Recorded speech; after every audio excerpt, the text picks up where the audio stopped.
All right, welcome. Today we are diving into something really cool, a mathematical strategy that helps us understand change all around us. We're talking everything from how populations grow to how fast your coffee cools down. It's going to be fun, so let's jump right in. So, it really does all start with questions like these, right? How can you actually predict something like population growth? Or, on a totally different note, how quickly a hot drink cools?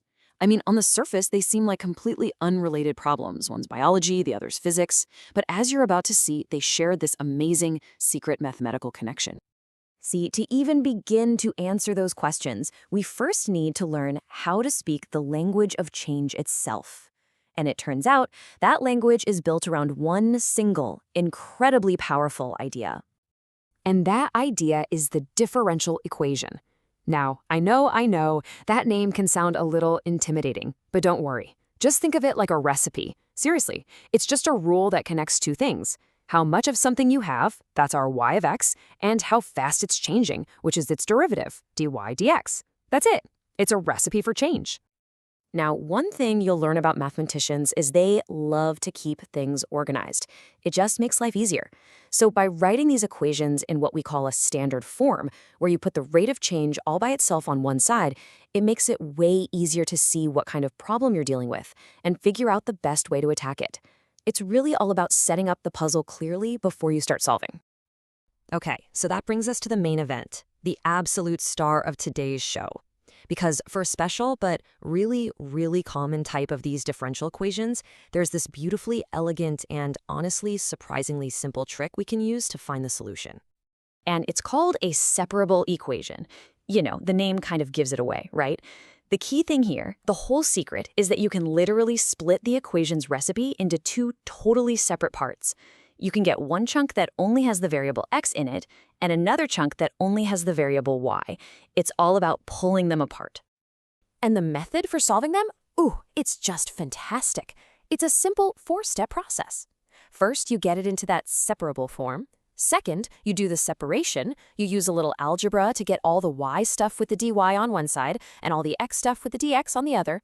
Step 3, you just integrate both sides. And finally, step 4, you solve for y if you can. See what we did there? We turned one really complex calculus problem into two much easier ones. So clever. Okay, time for a little pop quiz. Let's put this to the test.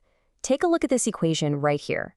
Based on what we just said, do you think you can break the right-hand side apart? You know, factor it into a piece that's all about x times a piece that's all about y.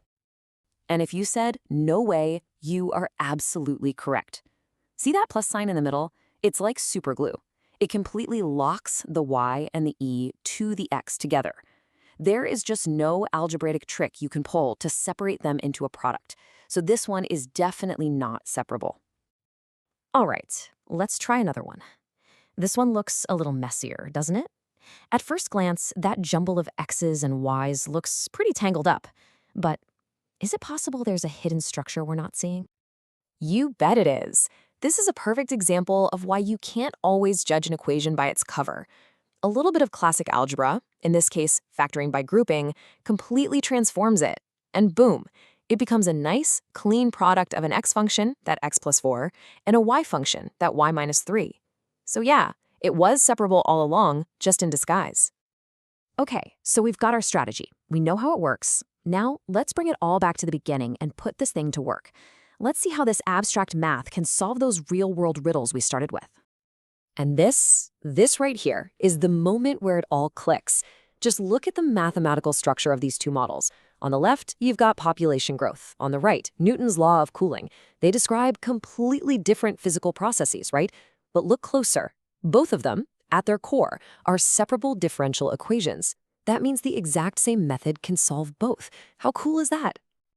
You know, this really gets to the heart of what makes mathematics so incredibly powerful. It's not just about numbers, it's about finding the hidden patterns that connect totally different parts of our world. The same mathematical blueprint can describe a growing population and a cooling liquid. It's just amazing. All right, before we wrap up, there's one final but super important detail we need to talk about. It's kind of like the fine print. When we use this method and get an answer, a prediction, how can we be sure it's the only possible answer? No, seriously, think about it. If our population model could give us, say, 5 different predictions for the future, all from the exact same starting point, well, it wouldn't be a very useful model, would it? We need to know our answer is the answer. We need some kind of guarantee. And thankfully, mathematics gives us that guarantee. It's something called the existence and uniqueness theorem. You can think of it as a 2-part safety check for our model. Part 1, for a solution to even exist, the function that describes the change has to be continuous. That just means no weird jumps or gaps. And part 2, for that solution to be unique, its rate of change with respect to y also has to be continuous. If you get a green check mark on both of those, you know your model is rock solid. Your prediction is the one and only.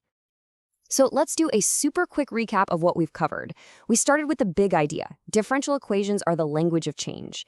Then we zoomed in on a special type, the separable ones, which we can split into y stuff equals x stuff. Our strategy was simple, right? Separate, integrate, and solve. And the real power, seeing how this one tool can model totally different real-world systems, like growth and cooling. So we've just added a really fundamental tool to our mathematical toolkit. A way to describe and predict change. It's honestly the first step in modeling just about everything, from how money grows to how circuits work. So the final question isn't for me, it's for you. Now that you have this tool, what change in your world would you want to model?